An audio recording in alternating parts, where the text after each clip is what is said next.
Hey guys, it is August 23rd, 2018. I wanted to give a quick update on the gate, which is the back wall of our garden. The reason I wanted to do this is because around this season we can get hit really hard and have to move really quick with changing things up and doing a few things, getting all the back end work done. As we move slowly into this cold season, sometimes we get hurt early, sometimes it's a little bit later, so I figured I would show some of it while I had a chance. I would also want to cover the mints and the lemon balm in this section right here. Good chance that these will be moved and crowded into the centerpiece next year. What I've been thinking about doing with this area, and I've been watching a lot of videos through CB and Renee, CB's Greenhouse and Garden. What we're going to probably do here next year is put a bin with a hay bale in it. The reason we want to do that is because it is in an area that does get shaded quite a bit, and with this area we would also like to see if we can utilize somehow a hay bale, and the fact that it heats up and cools down a little bit early as far as getting plants out here. So out here we would possibly be thinking about doing what is essentially a hay bale bin, and in that bin would probably go one eggplant and 2 different pepper plants, and we will probably be talking about that more as it comes along and stuff. But a lot of these are ideas, fallout that comes in and out, but currently that would be an idea of a hay bale bin back here on the back end. We know that peppers tend to like to have lots and lots of heat in the soil. They can handle soil that's a little bit warmer than say a tomato plant could. We also have a possibility of a littler hay bale bin and 1 tomato plant on the other side. I'll show you that, guys, that when we get to it. But mint's doing what mint does always well. We've been not cutting back the spearmint as much because we plan on saving a bunch of it. Over here what we have is the sweet mint. We cut it way back and it's already taken back off. And lemon balm, we've been harvesting quite a bit of it. Right now I think if it goes one more time we will try to harvest a tiny bit more and save for seed, but we've got a little bit of a surplus on all 3 of these, and all 3 of these are doing really well and usable in the garden. This is the wild bucket, not really much to say about it. It's going to have several more plants dumped into it that are struggling behind, I think, like Africa daisies. Next year it will be essentially just a flower bin, but nothing really going on with it. This was mums we got last year that we put in here, and seeds from it have sprouted again, so the mums will be showcasing. Like, they're pretty. I think that's a brown colored one though, but they are a cold weather flower. If anybody's looking for cold weather flowers, mums seem to work really well. This is a random sunflower. I'm not sure what's going on with it and how well you guys can see its little struggle, but it's got some kind of weird node on it. So it's a deformed sunflower. Really cool. You never know what you find in the back bucket. Most of these little things here, we have been noticing that the Sweet William flowers have been getting a tendency to get leaf miner. Leaf miner has been coming out here to this bucket, so we've been cutting them out, cutting the leaves out that are doing poorly. This is a experimental bucket, so gonna see a bunch of plants come out here again. The chocolate mint was so big and overdone, we decided to clip it all back. There was so much of it, we weren't quite sure. We're pretty sure we're gonna get plenty of that. We have plenty of that in surplus. So what we did is we cut bushels and bushels of it back and actually put it into the mulch here. So you can see it's already starting to dry on top, but we figured maybe the mint would help with a little bit of bug suppression and be a good nitrogen source in the soil. But that's our mulch bucket, and we ended up putting the chocolate mint excess in there. Here is Angel's Golden Unanimous. It's a shrub. It's doing really well. We want to be able to trim that into a ball eventually. We have let these things go a little bit farther than we should. We could clip them now and help with the growth of the plant, but we keep on telling ourselves we're going to wait till we can clip them and try to root these ones. So this is basically medium wood, soft wood level, and it would be really Easy to clip these, get some rooting hormone on them and get them in the ground. So this is the Golden Unanimous, really cool.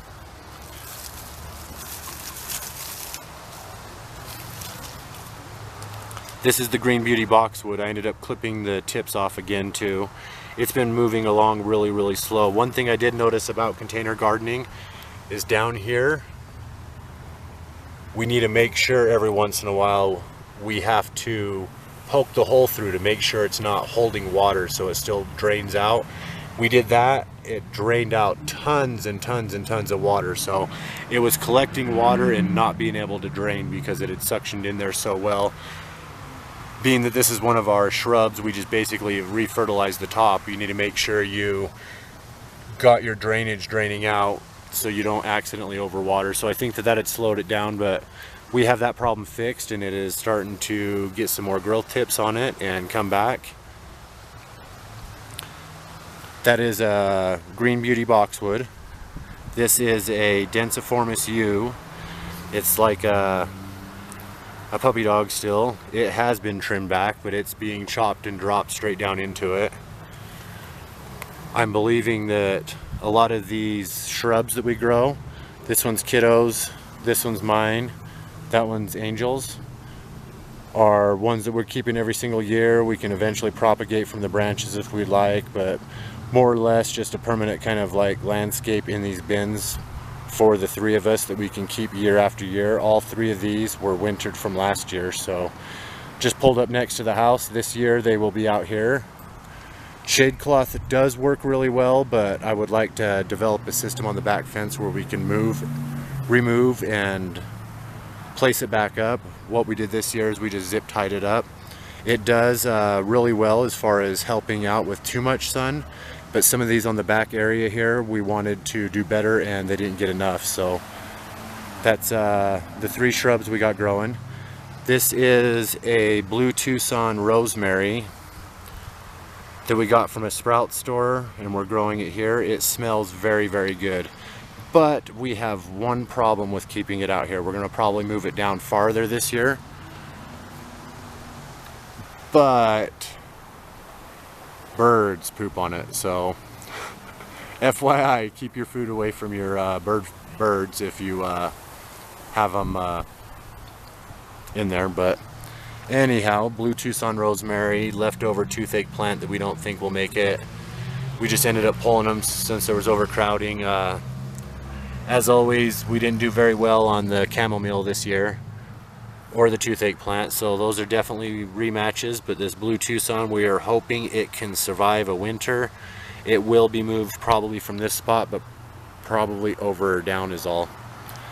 This is tons and tons of sweet basil. This is lime basil, and this stuff is really good. I don't believe Rare Seeds has it, but they do have the lemon basil. We didn't try that kind, but we did try the lime basil and it smells so good. This would be an excellent herb if anybody's looking for a kind of basil that's unique and doesn't have the typical smell. We also have some cinnamon basil in here. We've noticed that our sweet basil, this stuff here, which is like a large leaf kind of variety, and our cinnamon basil, both of them smell the same this year to us, and they smell just like black licorice. So I don't know if basils always smell like black licorice and I just never really paid that much attention to it, but this lime basil is excellent. The cinnamon basil, also excellent. These are actually all over our yard, and we have trimmed tons and tons of basil from our yard, and it really has seemed to be helping with pest resistance. But they all came from dollar store seeds, 25 cents a pack. You just spread them throughout your yard. They help with bug resistance. If you don't like them, they're as easy to pull as a weed, I would say. But anyways, tons of basil in here. And then we have one of Kiddo's gourds. I'm not sure if it's the small bottle or the long handled, but it was dumped out here at one point to see what would happen. It is climbing up out of the bin, reaching all the way over here to the black cherry tomatoes. Its stem continues all the way up the black cherry tomatoes. Continues all the way past. So that stem goes about 8 feet long, I would say, maybe 9. Outside of there, I'm not sure if it's the long-handled gourd or the small bottle. I would like to see one gourd this year. I'm not sure if that's possible, but once again, a lot of the stuff on the back gate is more of our more resilient stuff as it comes back here against pests and different kind of scenarios for it. In here, oregano is growing crazy all over the bottom. That's a black diamond watermelon. I haven't seen much flowers on it. It is climbing out on that side, which is really cool, but this is a black diamond watermelon in here. This stalk and this stalk are strawberry popcorn corn, and this one in front and this one in back is glass gem. When we do this bucket again, we will be doing 3 things of corn, and we won't be going with watermelon because they seem to need more water than the corn actually does. From what I understand, as soon as these start drying out, you're supposed to try to stop watering, but container gardening corn is being a really treat for us this year, and we did it for Kiddo and it is turning out pretty good. But strawberry popcorn has multiple tussles coming off on each area. This is a glass gem corn here. We also have a glass gem corn that's up top here.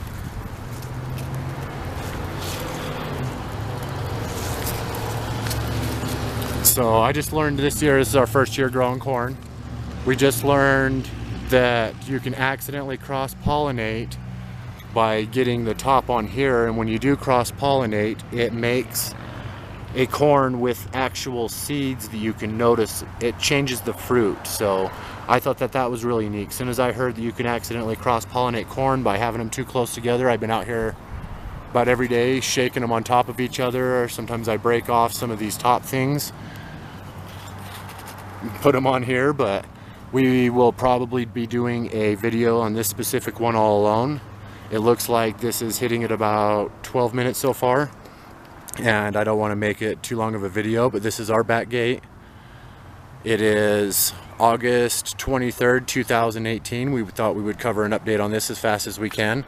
If we do a hay bin, it would be for a tomato plant, it would be this little bin right here. So it would be excess hay from the bin on the other side would go into this one here, and we would try a tomato plant on this side because we've had different sort of issues. We've never pushed the tomatoes out past the tree before, which has been our kind of prime spot for growing them. But this year we wanted to add the extra varieties that we had. There's 3 here that are from a good friend. Probably put hay on this side. Try a hay bin on that side where the mints are. Mints will go up next to the tree here. And this is the back gate, so more resilient plants. Gourd's really crazy.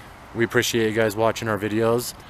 We are having a great year and a great time. This is unlike us, bigger than anything we've ever tried, and super excited to be moving along. If anybody's got any constructive criticism for us, a lot of this back gate here is ideas and experiments and things that we always say will be, but we never really are able to do all the things in one year that we can.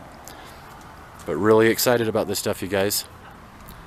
That lime basil I might be trying in a salsa pretty soon with a pineapple tomato, but anyhow, love you. Thanks for watching.